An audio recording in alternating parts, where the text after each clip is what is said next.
Hi hello, நான் உங்கள் Sai. How woman rice இந்த புக்கில் ஆத்தர் என்ன சொல்கிறாரு அப்படின்னா, 2 பேர் சேர்ந்து எழுதியிருக்காங்க இந்த புக்கை. இந்த புக்கில் வந்து பெண்கள் முன்னேற்றத்திற்கு தடையாக இருக்கக்கூடிய 12 விஷயங்களை ஆத்தர் சொல்கிறாரு. நம்மளோட வலிமையை நம்மளே உணராமல் இருப்பது தான் காரணம். நம்மளுடைய சாதனையை யாரும் கவனித்து பாராட்ட மாட்டாங்க. நம்மளே தான் நம்மளை வெளிப்படுத்திக்கணும்.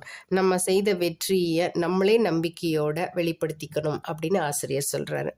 இன்னொன்று வந்து நம்மளே ப்ரமோட் பண்ணிக்கணும். உழைப்பை கடினமாக போட்டால் மட்டும் பத்தாதுங்க, சரியான நபர்கள் கிட்ட நம்மளை தெரியப்படுத்திக்கணும். இன்னொன்று, நிறைய பெண்கள் எல்லாரையும் மகிழ்ச்சியாக வச்சுக்குவாங்க, ஆனால் அவங்க மகிழ்ச்சியாக இருக்கிறதுக்கு நேரமே எடுத்துக்க மாட்டாங்க. அதனால் கொஞ்ச நேரம் நம்ம மகிழ்ச்சியாக இருக்கிறதுக்கு நேரத்தை ஒதுக்கி கொள்ளுங்கள். எல்லாரும் திருப்திப்படுத்த முடியாது அப்படின்னு ஆசிரியர் சொல்கிறாரு. அதுக்கப்புறம் நிறைய பேர் குறை சொல்லிக்கிட்டே இருப்பாங்க. அவங்கள தூக்கி எறிஞ்சிருங்க. அவங்கள பற்றி மனசில் வச்சுக்கிட்டு நீங்கள் உங்களையே தாழ்வாக நினச்சிக்காதீங்க அப்படின்னு சொல்கிறாரு. நிறைய நண்பர்கள் வட்டாரத்தை பெருக்கி கொள்ளுங்கள். ஆபத்து நேரத்தில் உதவுற நண்பர்களை பக்கத்தில் வச்சுக்கோங்க அப்படின்னு ஆசிரியர் சொல்கிறாரு.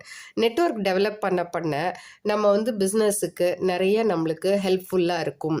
பெரிய பிஸ்னஸ் லெவலில் நல்லா நம்ம வசந்தரலாம் அப்படின்னு சொல்கிறாரு. ஒரு சின்ன பிஸ்னஸாக ஸ்டார்ட் பண்ணால் கூட நிறைய நெட்வொர்க் இருந்தால் நல்லா நம்ம பெரிய அளவில் உயரலாம் அப்படின்னு ஆசிரியர் சொல்கிறார். குறை சொல்லாத மனிதர்களே இல்லைங்க. எல்லாரை பற்றி குறை சொல்லிக்கிட்டு தான் இருப்பாங்க. அந்த குறைகளை காதில் வாங்காதீங்க. மட்டம் தட்டுறவங்கள தூரமாக ஒதுக்கி வச்சுடுங்க.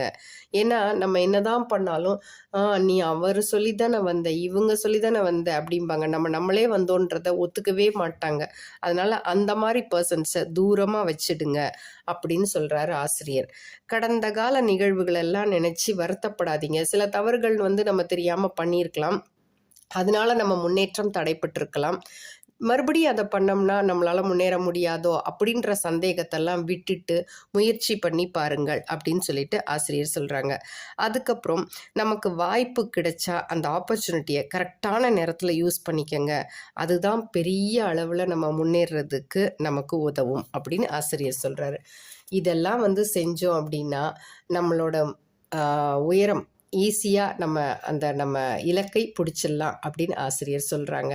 அதனால் பெண்கள் வந்து முன்னேறணும், நல்லா வரணும் அப்படிங்கிறதுக்காக தான் இந்த ஆசிரியர் இந்த புக்கையே எழுதியிருக்காங்க. ரொம்ப நல்ல புக்கு. உங்களுக்கு பிடிச்சிருந்தா லைக் பண்ணுங்கள், ஷேர் பண்ணுங்கள், சப்ஸ்கிரைப் பண்ணுங்கள். அன்புடன் சாய்.